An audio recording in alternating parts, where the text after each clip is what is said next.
자, 우리가 지난 시간에 요셉의 두 아들을 축복한 내용 살펴봤었죠? 예, 그래서 거기서 기억나실 겁니다.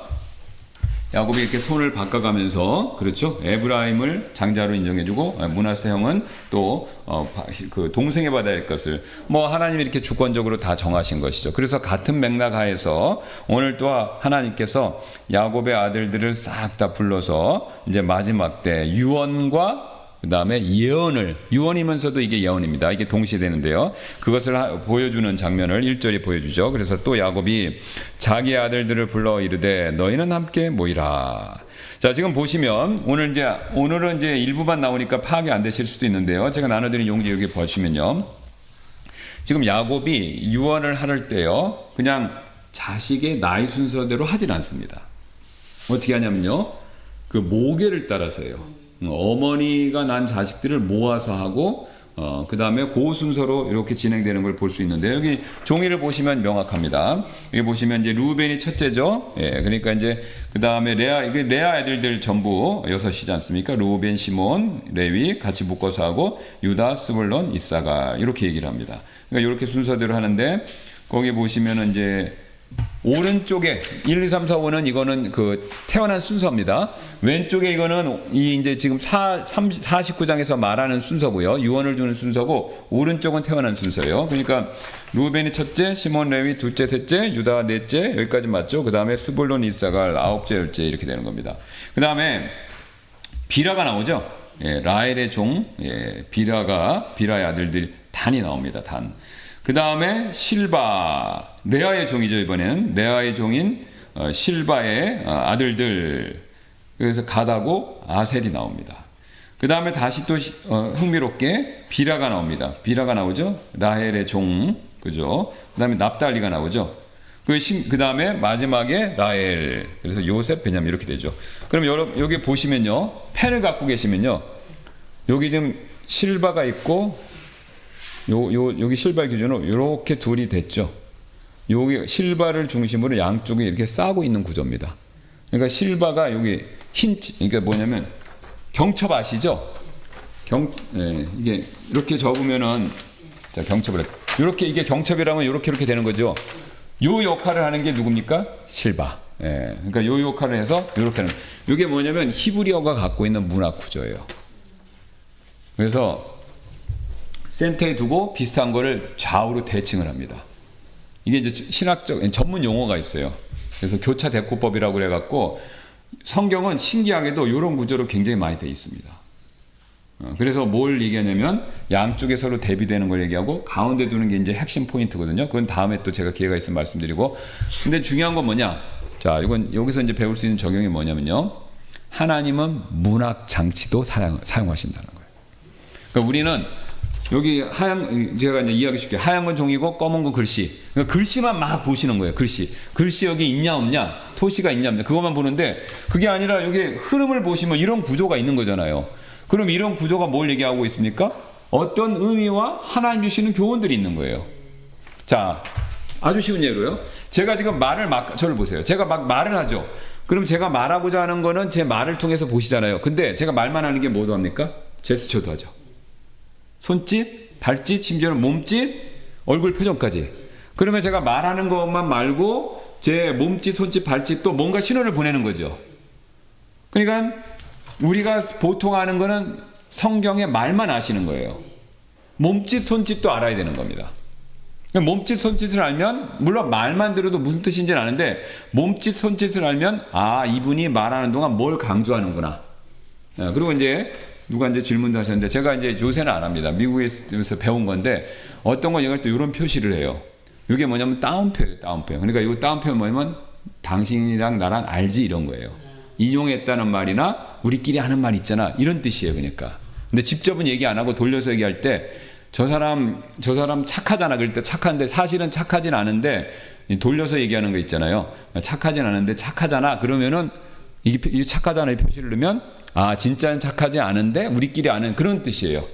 그러니까 이런 표시를 놓고 말하면 요걸 안 보면은 말 뜻을 모르는 거죠. 반대로 생각할 수 있는 거예요. 예, 액면 그대로 생각해 그런 거죠. 뭐 우리도 있잖아요. 이렇게 눈 감으면서 이렇게 깎아 그 사람 착하잖아 이렇게 이런 거 있잖아요. 그죠? 예. 근데 그 사람들 이걸 안 하고 이걸 해요. 이거를. 예. 그러니까 이제 문화 차이인데 그런 뜻이에요. 예.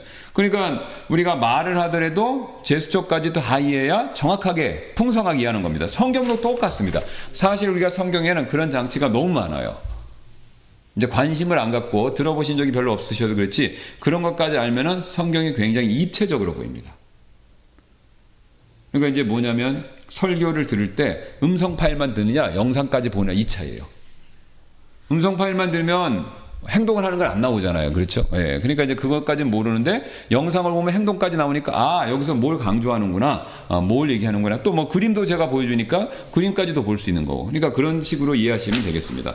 자, 어쨌든 이제 이런 순서대로 이렇게 쭉 유언을 진행을 하고요. 자, 근데 이제 야곱은 자기의 아버지인 이삭하고는 굉장히 다른 방법으로 유언을 얘기합니다. 유언하는 장면이 이제 2번 나오거든요. 창세기에서 2번째 나오는데 첫 번째 이제 이삭이 했던 내용이고 그 다음에 야곱이 지금 하는데 아버지 이삭은 어떻게 했죠? 비밀리에. 비밀리에 하니까 비밀리에 당했죠. 그잖아요. 몰래 하니까 에서한테만 후딱 얘기해서 야 이제 내가 얼마 살지 못할 것 같으니까 빨리 내가 좋아하는 음식 사냥해 갖고 와. 그럼 너만 내가 해줄게. 몰래 하는 걸 누가 들었어요? 아내인 리브가. 엿듣고 장막이니까 장막은 방음이 안 되지 않습니까? 그러니까 그걸 얘기를 듣고 얼른 야곱을 시켜서 이제 그 염소 가족으로 해서 예서인 척 해갖고 그걸 뺐지 않았습니까? 그러니까 어쨌든 자기 아버지 이삭은 비밀리에 했는데 야곱은 어떻게 합니까? 대놓고 다 불러놓고 하는 거죠. 그러니까 이게 저 지혜로운 거죠. 예. 이거는 대놓고 모아놓고 하는 게 맞습니다. 예. 따로따로 하면 나중에 문제 생기죠. 예. 자, 그래서 다 불러놓고 공개적으로 하는데 이게 이제 또 왜 야곱이 이것을 했냐면요. 편애라는 게 야곱의 가족에선 떨쳐낼 수 없는 가정사입니다. 그러니까 요셉하고 베냐민. 그러니까 야곱은 그것에 대한 계속 꼬리표가 있지 않습니까? 그러니까 이제 그걸 의식해서라도 이제 편애하지 않는다라는 걸 보여주기 위해서도 이제 직접 다 모아놓고 했는데요. 그리고 앞에서 말씀드린 것처럼 지금 야곱의 유언은요, 축복만 얘기하는 게 아니라 또 예언으로 되어 있다. 그러니까 앞으로 지금 야곱의 12아들뿐만 아니라 그 아들이 각각 지파가 되잖아요. 하나의 그 지파들이 되는데, 시족이 되는데, 그 지파들 안에서의 미래까지 그 내용을 다 얘기를 하는 겁니다. 그래서 49장 1절에 이렇게 얘기해줘. 야곱이 자기의 아들들을 불러 이르되 너희는 함께 모이라. 마지막 날들에 너희에게 임하리를. 그렇죠. 마지막 날들에 너에게 임할 일을 내가 너에게 말해주리라. 흥미로운 것은요. 이게 성경에서 구약에서 창세기에서 처음으로 나오는 예언입니다. 처음 예언이 야곱을 통해서 지어졌다라는 거죠. 자, 그러면서 이제 가장 먼저 장자인 루벤을 지금 부르면서 루벤이 장자로서의 위치를 인정해 주는 말을 시작하죠. 3절 루벤아 너는 내 맏아들이요 내 능력이요 내 힘의 시작이요 탁월한 위엄이며 탁월한 권능이로다. 이게 요새는 뭐 차별이다 어쩌다 그런 얘기가 있을 수 있지만 성경은 어쨌든 첫째 첫 것의 장자에 대한 권리를 인정합니다. 그거는 부정할 수가 없습니다. 물론 그렇다고 하나님이 차별을 하시진 않지만 하여튼 장자는 두 몫을 받게 돼 있죠. 그래서 이제 첫 것에 대한 그건 이제 영적인 의미가 있어서 그렇습니다. 그래서 첫 것에 대한 권리를 인정하죠. 그래서 지금 분명히 야곱도 똑같이 루벤을 그 야곱의 장자로서 그의 탁월함을 인정을 해주죠. 자, 그래서 이 야곱에게 있어서 자신의 장자로서 루벤은 소중한 존재다라는 것을 지금 보여주고 있죠. 그런데 여기서 끝나면 좋은데 4절 가니까 문제를 얘기하기 시작합니다. 4절 볼까요? 그러나 물과 같이 불안정하여 뭘 얘기하고 있습니까? 루벤이요 성품에 문제가 있는 거예요. 성품에. 그러면 물과 같이 불안정하다라고 했을 때, 자 이것도 이제 앞으로 여러분들이 기억해 놓으시면 성경 볼 때 굉장히 도움이 됩니다. 성경에서 물은요 부정적으로 쓰였을 때는 불안함이에요. 그러니까 성경은 항상 평안, 화평을 강조하는데 내 마음이 요동치고 갈등이 있고 있다. 그러면 그걸 이해하기 쉽게 하기 위해서 꼭 물에 비유합니다. 그러니까 물에 비유하는 거예요. 그래서 그러면 왜냐면 이해가 잘 되시지 않습니까? 물은 이게 잔잔한 바닷물은 보기 드물고요. 이게 물은 항상 흔들리죠. 항상 왔다 갔다 하는 거죠. 그러니까 그렇게 사람 마음이 왔다 갔다 하는 것을 보여주기 위해서 물에 비유를 합니다. 물에. 근데 루벤의 성격이 바로 물처럼 불안정, 화평 평안이 없었다는 거예요. 불안정, 이게 있었다는 거죠. 그래서 그렇게 되면 불안정하면요, 마음이 항상 나뉩니다. 이걸 할까 저걸 할까, 뭐 이사를 여길 갈까 저럴까, 그 다음에 또 애를 뭘 입힐까 뭘 할까, 그거부터 시작해갖고 이게 하나님 뜻으로 이걸 해야 되는 건가 저걸 해야 되는 건가, 이게 항상 마음에 나누게 돼 있어요. 마음이 나누죠. 그래서 야고보서 1장 18절에 이렇게 표현하죠. 두 마음을 품은 사람은 자기의 모든 길에서 안정이 없느니라. 자, 중요한 거는요, 우리가 죄된 방향으로 가서 완고한 마음을 갖는 건 성경에서 경고하지만요, 그게 아니라 하나님이 원하시는 길로 가는 방향이 맞다면요, 항상 마음이 일정해야 됩니다. 흔들리는 거를 하나님은 기뻐하시질 않아요. 그러니까 일단 마음이 흔들린다, 그러면 그거는 긍정적인 게 아닌 겁니다. 물론 이제 선택을 해야 될 상황이 있어요. 아까 우리 교제하시면서 율법과 은혜냐 얘기하면서 은혜로 할 때 어떻게 됩니까? 라고 했을 때 제가 이제 말씀드렸죠. 고기 먹는 거 그거 자주 드리는 말씀인데, 먹냐 안 먹냐 할 때, 그때는 이제 갈림길이니까 생각을 해보셔야 되잖아요. 그렇죠? 그러면 이제 먹냐 안 먹냐를 딱 정해서 안 먹는 거를 딱 정했어요. 그러면 정했으면 어떻게 하셔야 돼요? 계속 그걸로 가야지. 괜히 먹었나 이렇게 해갖고 뒤돌아보시면 안 된다는 겁니다. 그걸 제일 잘 보여주는 예가 뭐예요? 출애굽 사건. 일단 나왔으면요, 광야에서 출애굽 이집트에서 나와서 가나안 땅을 어떻게 됩니까? 계속 가야죠. 직선 코스로. 그것도 직선 코스로 가야지. 가다가 이집트로 돌아갑시다 이러면 안 된다는 겁니다. 그건 하나님이 절대로 기뻐하시는 게 아니에요. 기뻐하시는 게 아니에요. 어떤 지점에서 생각을 할 때는, 결정을 할 때는 마음이 나뉘어요. 그건 괜찮습니다. 그런데 그걸 기도하시고 딱 정해서 한번 딱 정했으면 그 길로 계속 가시는 거예요. 가다가 또 갈림길이 나와요. 그럼 그때 고민하시면 돼요. 그때 고민하시면 돼요. 그러나 결정하고 나면 가야지, 가다가 아닌가 봐, 또 이러면 또 뒤돌아가고 그러면 안 된다는 거예요. 그건 하나님 기뻐하시는 게 아닌 겁니다. 그러니까 한번 딱 정하시면 꾸준히 가셔야 돼요. 다음에 그 결정할 때까지는. 그런데 그래서 지금 성경에서는요, 마음속에서 화평을 잃지 않는 것을 굉장히, 화평, 평안, 영어는 피스인데 다 똑같습니다. 화평, 평안, 평강, 마음의 화평을 잃지 않는 것을 굉장히 그래서 중요하게 여겨요. 그 대표적인 예가 뭐냐, 사도 바울이, 우리가 성경 다 공부하신 분들 아시죠? 5장 1절에 믿음을 통해 의롭게 된 이후에 받게 되는 첫 번째 선물이 뭡니까? 화평이죠. 5장 1절. 그러므로 우리가 믿음으로 의롭게 되어 우리 주 예수 그리스도를 통해서 하나님과 화평을 누리는도다. 그러니까 구원받고 하나님 주시는 첫 번째 마음의 선물이 뭐냐면 화평이에요. 화평. 하나님과 화평, 사람과 화평. 그러니까 마음이 딱 정해지면 그걸로 가셔야 된다는 겁니다. 그러면 왜 마음이 안 정해지면 안 되냐? 흔들리면 안 되냐? 흔들리면요, 죄를 잘 져요. 자, 다시 한번. 마음이 흔들리면요, 불안정하면, 지금 루벤처럼 마음이 불안정, 물같이 불안정하면요, 시험 유혹을 받기가 쉬워서 나도 모르게 죄를 많이 짓습니다. 그러니까 이스라엘 백성도 이집트 땅에서 가다가 마음이 흔들리니까 어떻게 해요? 죄를 짓는 거죠. 원망불평이 탁 나오는 거죠. 자, 정탐꾼 갔다 와서 두 사람 빼놓고 나머지 다 부정적인 얘기를 했죠. 그러니까 이스라엘 백성이 어떻게 했어요? 막 울고불고 난리 났죠. 그러면 두 사람, 여호수아와 갈렙은 아니다, 가자. 나머지 10명은 부정적, 나머지 다 따랐어요. 그렇죠? 그러니까 흔들리니까 무슨 일을 벌였습니까? 불신의 죄를 부은 거죠. 그리고 반역죄를 저질렀죠. 돌아가겠다고 반역했잖아요. 그래서 엄청나게 또 죽지 않았습니까? 그러니까 마음에 흔들리면 죄를 짓기가 굉장히 쉬워요. 자, 그 원리에서 오늘 루벤이 쉽게 큰 죄를 지었죠. 무슨 죄를 지었습니까? 아버지의 침상에 올라간 거죠. 아시는 것처럼 어떤 죄입니까? 비라와 함께 누운 거죠. 창세기 35장 25절에 이 말씀이 나오는데요. 또 이 일이 일어났으니 곧 이스라엘이 그 땅에 거할 때 루벤이 가서 자기 아버지의 첫 비라와 함께 누우니 이스라엘이 그것을 들었더라. 듣긴 들었는데 그 다음에는 아무 언급이 없습니다. 이제 야곱의 아들은 12명이다. 이걸로 끝납니다.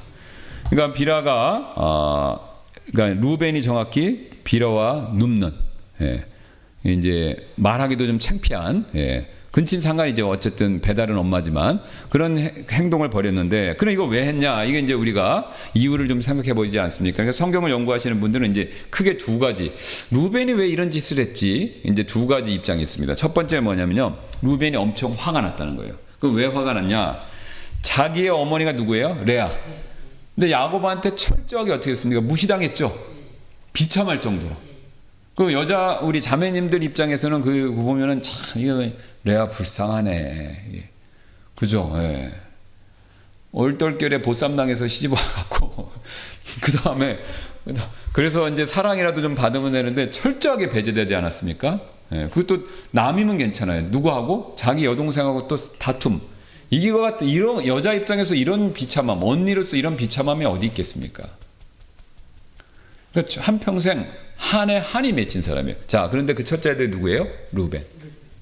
나이가 먹으니까 머리가 빨리 커진 거죠. 그러니까 자기 어머니가 그렇게 차별받고 어려움당하는 걸 쭉 봤죠. 그래서 합한채 사건 아시죠? 그 보면 루벤이 우리 식으로 하면 철이 빨리 드는 거예요. 그게 10대일 텐데 분명히 주워 갖고 와서 뭐예요? 엄마한테 주면 이게 뭔지를 아는 거예요. 그럼 걔가 그걸 왜 줬을까요? 엄마의 어려움을 아는 거죠. 아빠의 사랑 못 받았으니까 이게 그렇게 쓰는 거더라. 어떻게 그걸 알았는지 어쨌든 그걸 갖다 주고 아빠의 사랑을 받으라. 이렇게 얘기를 한 거지 않습니까? 그러니까 루벤은 큰아들로서, 레아 큰아들로서 엄마에 대한 그 아픈 거를 이해하는 마음이 있었던 거예요. 자, 그래서 그런 상태에 있는데 또 라헬이 빨리 죽었죠. 근데 자기 아버지는 이제 어떻게 됐습니까? 그러면 이제 그거를 좀 골고루 사랑을 해줘야 되는데 야곱은 그게 아니라 오히려 라헬이 죽은 것에 대한 보상책으로서 요셉하고 베냐민만 너 더 좋아하는 거예요. 그러니까 첫째로서 어떻게 할까요? 굉장히 화가 났겠죠. 자, 그래서 화가 났기 때문에, 그럼 왜 하필 비라냐? 비라가 누구의 종입니까? 라헬의 종이죠. 그래서 추측컨대 자기 아버지 야곱이 라헬이 죽었는데도 요셉하고 베냐민을 이뻐하잖아요. 그러면 아버지가 라헬의 종인 비라를 또 이뻐해갖고 비라의 아들들을 또 요셉하고 베냐민처럼 이뻐할 수도 있다라는 생각을 했을 수도 있다는 거예요. 어쨌든. 그래서 완전히 이제 그거에 대한 복수로서, 그래서 비라와 함께 누움으로써 아버지에 대한 자신의 분노를 표출했다라는 그런 이제 입장이 있습니다. 뭐 타당성이 있죠. 정확히 이거다라고 얘기하기는 어렵고요. 그 다음에 또 다른 설명, 요것도 이게 오히려 제가 볼 때 저는 개인적으로 이게 더 굉장히 더 설득력이 있다고 보는데, 그 아버지의 리더십에 도전하기 위해서 일부러 정치적인 목적으로 했다 이겁니다. 자, 이게 뭔 소리냐면요. 성경에도 나와 있죠. 사무엘기야 압살롬이 다윗의 첩들에게 들어간 사건이 있죠. 이건 뭐 천인공노할 일인데 우리가 볼 땐 이건 왕들한테 흔히 있는 일입니다. 물론 이제 콩가루 왕족 집안일 때 일어나는 건데, 왕족은 뭐 그 권력 앞에서는 뭐 부모 자식이고 뭐 없잖아요. 그죠? 예.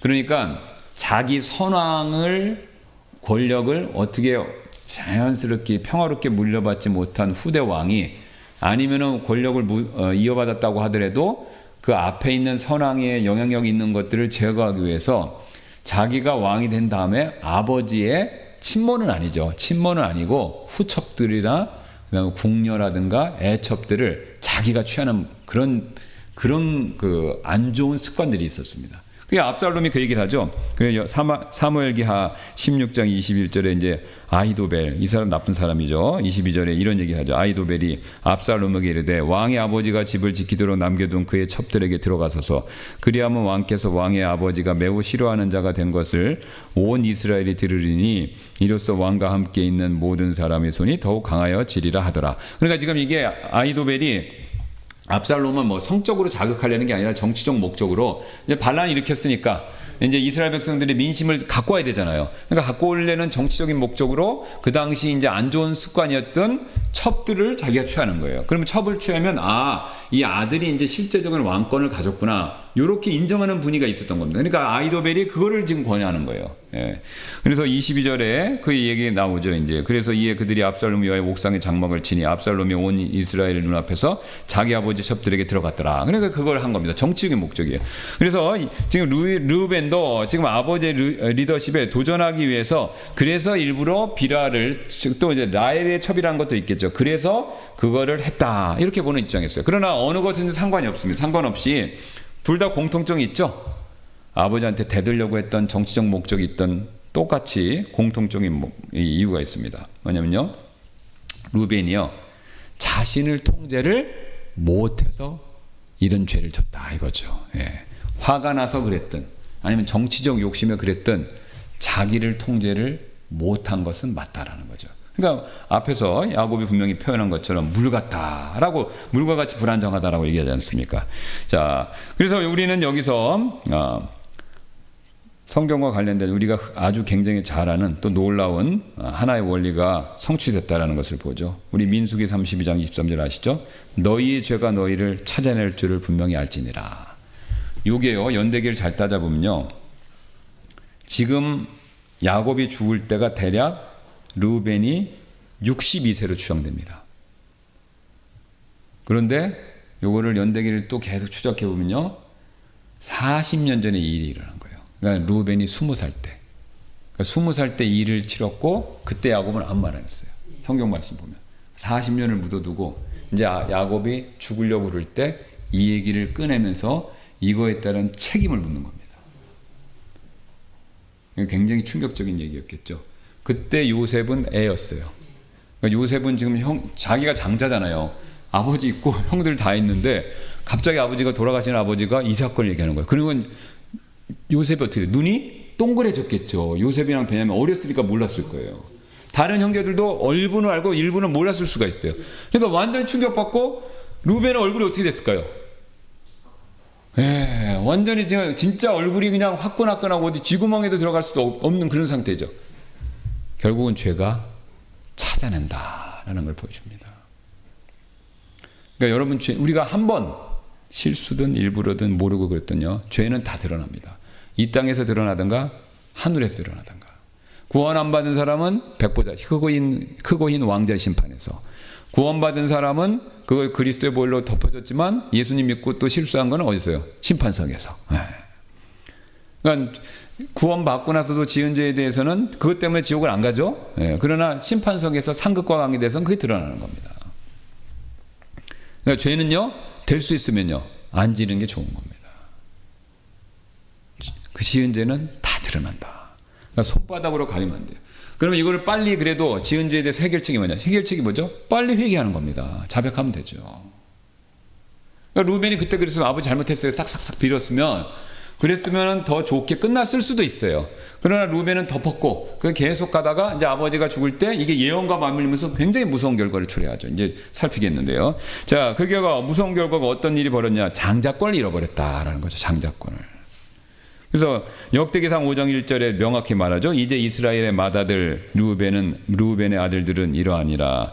그는 맏아들이었으나 그 보세요. 자기 아버지 침상을 더럽혔으므로 그의 장자권이 이스라엘 아들 요셉의 아들들에게 주어졌어요. 이게 역대기상이니까 한참 갔는데 르우벤의 자손들이 장자권을 잃어서 잘 안 됐는데, 그러니까 잘 안 된 이유가 뭐냐면 장자권을 잃어서 그렇다는 거예요. 그리고 장자권을 잃은 이유가 뭐냐면 침상에 올라갔다는 겁니다. 결국요, 루벤은요, 자기의 성품, 성격을 잘 통제를 못해서 이런 일을 겪은 거죠. 앞에도 성경에 쫙 나오죠. 대표적으로 누굽니까? 가인. 자기 동생 아벨을 시기해서 어떻게 했습니까? 그 분노를 못 참아서 죽였다가 하나님 앞에서 저주를 받았지 않습니까? 그 다음에 잘 아시는 에서도 이 배고픔, 식욕, 식탐, 이걸 못 참아서 어떻게 했어요? 장자권 잃었죠. 그 다음에 지금 흥미롭게도 이 출애굽기를 기록하고 있는 모세가 또 한 성격 하죠. 성격이 보통이 아닌 사람이 아닙니다. 그 막 이집트 사람 때려 죽인 걸로 추정되는데 그 사람 죽인 거부터 해갖고 돌판 깨는 거 보고, 그 다음 마지막에 또 실수했죠. 반석에다 말하라고 그랬는데 치는 바람에, 그래서 하나님이 그거를 그러니까 하나님 명령에 불순종했다고 그래서 가나안 땅에 못 들어갔지 않습니까? 그러니까 자기가 성품 자체가 문제는 아닙니다. 누누이 말씀드리지만요, 불같은 성격을 가진 게 문제는 아니에요. 왜요? 불같은 성격은 내가 정한 게 아니라 부모님이 정해준 게 아니라 하나님이 주신 거예요. 그러니까 불같은 성격이 장점이 있죠. 불같은 성격이 있으면 추진력도 좋고 열정도 좋고 그 다음에 그것을 밀어붙이는 힘도 있어요. 그런데 이게 불같은 성격이 통제를 못하면 그때부터 문제죠. 여러분, 불같은 성격이라고 제가 표현해드렸듯이 불을 생각하면 돼요. 불은 인류의 생활에 필요한 존재죠. 근데 이 불이 통제가 안 되면 어떻게 되는 겁니까? 재앙이죠. 저 가스레인지에서만 불이 있어야지 그 불이 밖으로 나와서 스물스물 기어다니면 어떻게 되는 겁니까? 그건 이제 화마가 되는 거죠. 똑같습니다. 불같이 강한 성격이 문제가 아니라 통제되고 절제되지 않았을 때 그때 문제가 된다는 거죠. 그런데 더 안타까운 사실은요, 이 르우벤이 통제를 못해서 지은 죄가 지금 예언이기 때문에 그 후손들에게도 막대한 영향을 미친다는 겁니다. 그래서 지금 4절에 보면 뛰어나지 못하다 이렇게 부정적인 얘기를 하죠. 그래서 실제로 뒤에 나중에 보면 르우벤 자손이 숫자가 적습니다. 그리고 더 흥미로운 사실은요, 이 예언이 맞았다는 것을 보여주는 예들이 되는데, 르우벤 자손 가운데 왕이나 제사장이나 이 이스라엘의 지도자들이 안 나와요. 여러분, 르우벤 자손 가운데 지금 생각나는 성경에 유명한 인물 있으세요? 떠오르는 사람 없죠? 없습니다. 르우벤이 제일 유명해요. 르우벤 자손은 없어요. 28명밖에 안 나와요. 그 이름도. 자, 그래서 나중에 신명기 33장 6절 가면 르우벤은 살고 죽지 아니하며 그의 사람들이 적지 않게 하소서. 기도 내용이 뭐냐면 망하지 않게 해달라는 겁니다. 자, 지금 신명기 33장 시간이 없어서 다 보진 않겠지만 거기 보시면 이 이제 야곱의 이 예언을 기록한 모세가 또 한 번 축복해주는 내용이 쫙 나와요. 이제 근데 나오는데 여러 가지 복과 많은 내용이 나오는데 르우벤 자손은요, 그 중에서 한 줄 딱 나와요. 근데 한 줄도 안 망하면 좋겠다 이거예요. 그만큼 후손들이 복을 못 받습니다. 그래서 실제로 민수기 가서 숫자를 세어보면요, 이게 그 말씀 그대로 숫자를 세어보면 민수기 1장 21절에 보면 46,500명이 나옵니다. 르우벤 족속의 숫자가. 그때 그 기준으로 12지파 중에서 숫자 크기가 7번째였어요. 근데 민수기 26장 7절 가면 이제 거의 39년 지나갔잖아요. 민수기 마지막에는 이제 들어갈 때니까 38년이 지나간 후에는요 43,730명이에요. 줄었어요, 숫자가. 30년이면 38년이니까 거의 한 세대가 좀 지났잖아요. 한 세대 넘었으면 최소한 2배, 3배로 가야 되는데 오히려 그 앞에 숫자보다 조금 줄었어요. 그러면서 7번째 숫자가 많은데 9번째로 떨어져 버립니다. 그 다음에 가나안 땅에 들어가서 또 제일 안 좋은 요단강 동쪽. 자, 요단강이 있으면 이쪽이 좋은 땅입니다. 이쪽은 불모지고 이방인들이 많아요. 침략받기 쉽고. 그러니까 여기 안 좋은 쪽이에요. 이쪽을 받아요. 그 다음에 그 뒤로는요, 아시리아 아시죠? 아시리아가 쳐들어와서, 왜냐면 이쪽에 있으니까 이쪽에 있는 동방의 아시리아라든가 뭐 다른 이방 족속들이 들어오기가 좋죠. 그러니까 제일 먼저 들어와서 아시리아가 쳐들어와서 여기를 다 잡아가고 포로로 끌려갔다가 나중에는요, 갓 지파하고 이렇게 흡수돼 버립니다. 그래서 그 뒤로는 사라져 버려요. 아시리아 침략 이후에는 사라져 버립니다. 그 다음부터는 안 나옵니다. 예. 자, 그럼 이게 예언이기 때문에 르우벤의 절제하지 못한 죄가 중요한 권리를 보여주죠. 자손들에게까지 영향을 미쳤다라는 거죠. 여기서 굉장히 중요한 교훈을 배우는데요.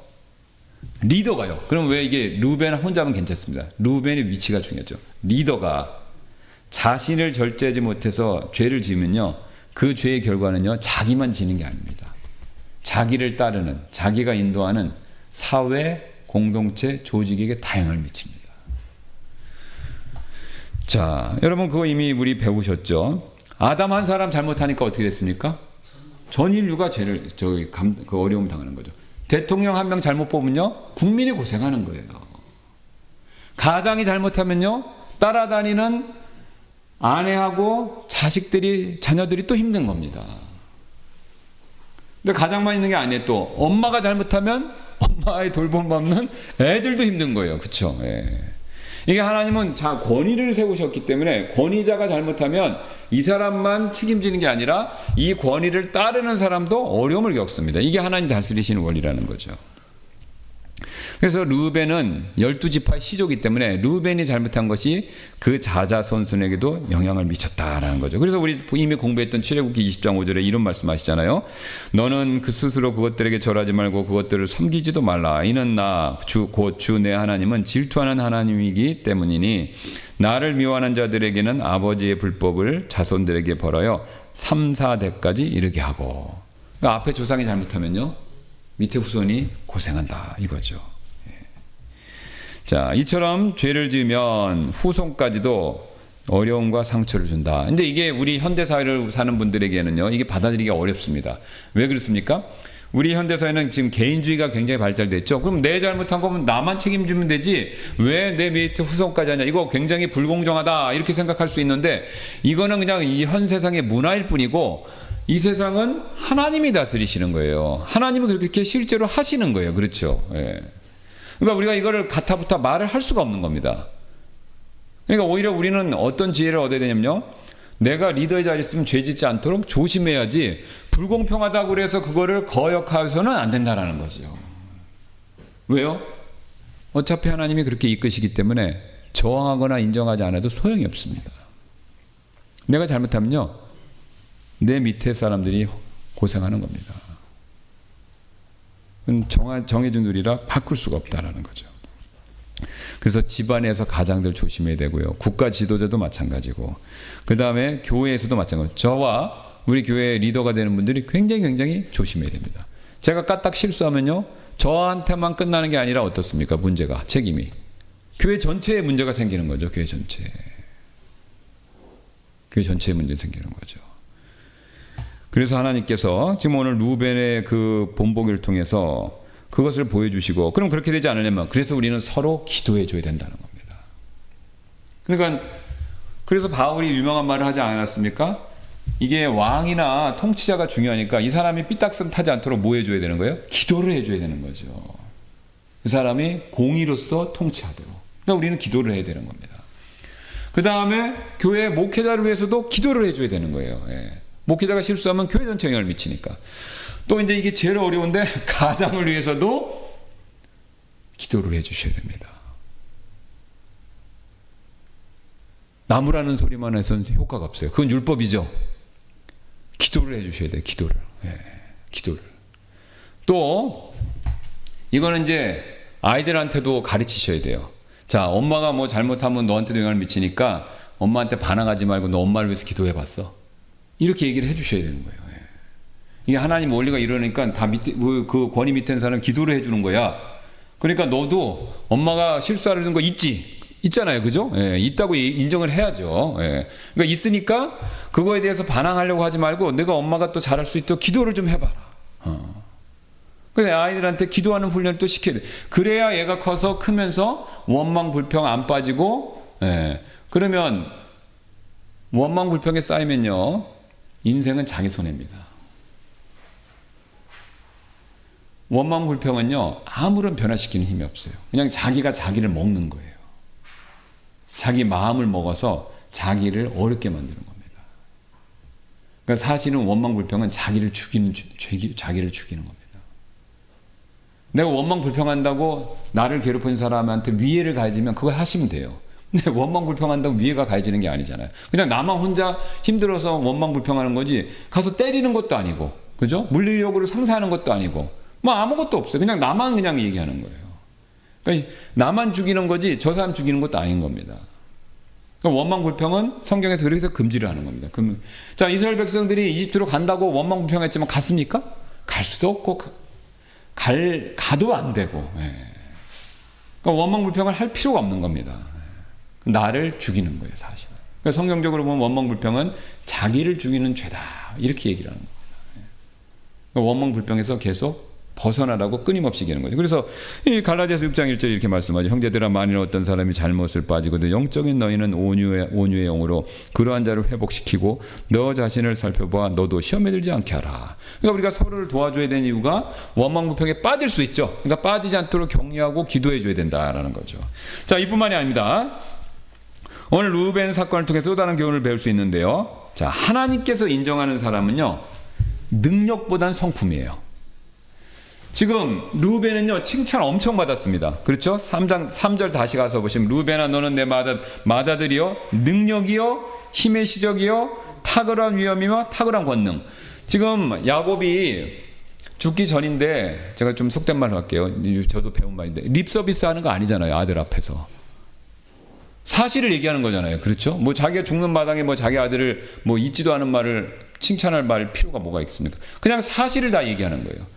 그러니까 루벤은 이렇게 5가지가 좋은 점이 있어요. 맏아들이라는 이유까지 포함해서. 그런데 이런 좋은 장점이 있지만 뭐 때문에 안 됐습니까? 물과 같이 불안정하기 때문에 성품, 성격 통제가 안 되니까 그 좋은 장점에도 불구하고 그게 다 못 쓰게 돼버린 겁니다. 자, 그러면요 여기서요 하나님이 뭘 인정하시냐면요 능력보다도 성품, 통제된 성품, 실력보다도 절대된 성격, 이걸 더 중요하게 여기신다는 거죠. 자, 이거 어떻게 알 수 있냐면요 요셉 보세요. 요셉은요 요셉에게 이런 칭찬은 없어요. 루벤 같은. 그런데 요셉은 루벤보다 잘한 게 있죠. 지혜로운 거는 루벤보다 낫죠. 근데 요셉이 루벤보다 특별히 낫다는 얘기는 없지만 요셉이 잘한 게 있어요. 뭡니까? 자기 성격, 성품, 감정 통제의 달인이죠. 그가 감정에 휩싸여서 원망불평하면 그 사람같이 많이 할 사람이 없었습니다. 근데 성경을 보면요 그는 자기의 성품, 성격을 굉장히 잘 통제하는 모습을 보여줘요. 그래서 대표적으로 보디바라 아내가 육탄으로 막 유혹할 때 어떻게 했어요? 그거 절제해서 이겨냈잖아요. 그 다음에 형들 처음 만났을 때 화가 나기도 하고 보고 싶기도 하고 막 감정이 뒤범벅이 됐을 거 아니야. 그런데 거기서 자기의 감정을 표현을 안 했습니다. 그래 너무 그래도 막 물컥하니까 어떻게 했어요? 방에 가서 울고 왔죠. 울고 싹 씻고 왔죠. 그래서 42장 24절 그가 그들에게서 몸을 돌이켜 물러가 울고 다시 그들에게 돌아와 그들과 대화하다가 감정 통제를 정확하게 한 겁니다. 그 다음에 심지어는 베냐민, 그렇게 보고 싶었던 베냐민 봤을 때도 형이야 라는 얘기를 안 하고 또 울고 나왔죠. 또 울고 나왔죠. 요셉이 루벤보다 뛰어났던 것은요 절제된 성품 보여준 거죠. 근데 신기하게 요셉이 절제된 성품을 루벤보다 잘 보여줬더니 그 장자권이 루벤에서 누구한테 왔습니까? 요셉을 왔죠. 정확하게는 요셉의 2 아들들을 통해서 온 거죠. 그럼 뭘 이걸 이야기하는 겁니까? 하나님이 결국은 절제된 성품을 가진 사람의 손을 들어주신다는 거예요. 자, 마태복음에도 그 얘기가 나옵니다. 예수님께서도 능력보다 성품이 더 좋아야 복 받는다라는 거. 유명한 무슨 설교요? 팔복설교. 그럼 한번 마태복음 5장 거기에 종이 보시기 바랍니다. 자, 여기 마태복음의 팔복은 왜 팔복입니까? 8가지로 복 받는다라는 거죠. 그러니까 영이 가난한 자들은 복이 있습니다. 애통하는 자들도 복이 있고요. 온유한 자들도 복이 있고요. 의에 줄이고 무모하는 자들도 복이 있어요. 궁일이 여기는 자들도 복이 있어요. 마음이 순수한 자들도 복이 있고 화평해 하는 자들도 복이 있어요. 자, 여기서 영어 잘하는 사람 복이 있다. 돈 많은 사람 복이 있다. 학력 좋은 사람 복이 있다. 실력 좋은 사람 복이 있다. 학맥, 인맥, 혈연 좋은 사람 복이 있다. 그런 얘기 한 구절도 없죠. 여기 8가지 관통하는 거 뭡니까? 성품, 성격이에요. 애통, 온유, 의에 줄이고 궁율, 순수함, 화평. 그러니까 성품이 좋은 사람이 복이 있는 겁니다. 왜요? 하나님은 성품의 하나님이에요. 이게 다 누구 성품만 일치합니까? 예수님. 그러니까 예수님 뭘 돌려서 말씀하시는 나 같은 성품 가지고 있는 사람은 복 받는 거야. 이 뜻이에요, 바로. 왜 그렇죠? 예수님 누굴 닮았어요? 아버지를 닮아서. 그러니까 하나님이 성품의 하나님이기 때문에 아들 예수님도 성품의 아들이에요. 그러니까 구원받은 우리도 결국 성품의 자녀들이 되어야 되는 겁니다. 왜요? 이런 성품을 가진 사람들이 복을 받으니까. 그러니까 하나님은 성품 좋은 사람 손을 들어주시는 거예요. 물론 이 세상이 악해서 성품이 좋아도 당장은 손해보는 게 있지만 궁극적으로는 하나님이 이 세상을 주관하시고 나중에 심판하시기 때문에 하나님이 심판하시는 그 기준은 십계명에 다 나와 있잖아요. 성품이에요, 결국은. 그러니까 성품에 맞춰서 심판하고 복 주신다고 정했기 때문에 결국은 좋은 성품을 가진 사람이 승리하는 겁니다. 그러니까 우리 그리스도인들은 그래서 디모데전서 6장 11절 나와 있죠. 그러나 오 너 하나님의 사람아 디모데한테 얘기죠. 이런 것들을 피하고 의와 경건과 믿음과 사랑과 인내와 온유를 따르라. 여기 지식 따라라, 아니면 뭐 그 다음에 은사 따라라, 그 다음에 뭐 방언 따라라, 그 다음에 축복 따라라, 이런 얘기 없습니다. 예, 다 성품 얘기를 하죠. 그 다음에 또 우리 안에서 맺으시는 성령의 열매도 다 뭡니까? 다 성품이에요. 다 성품입니다.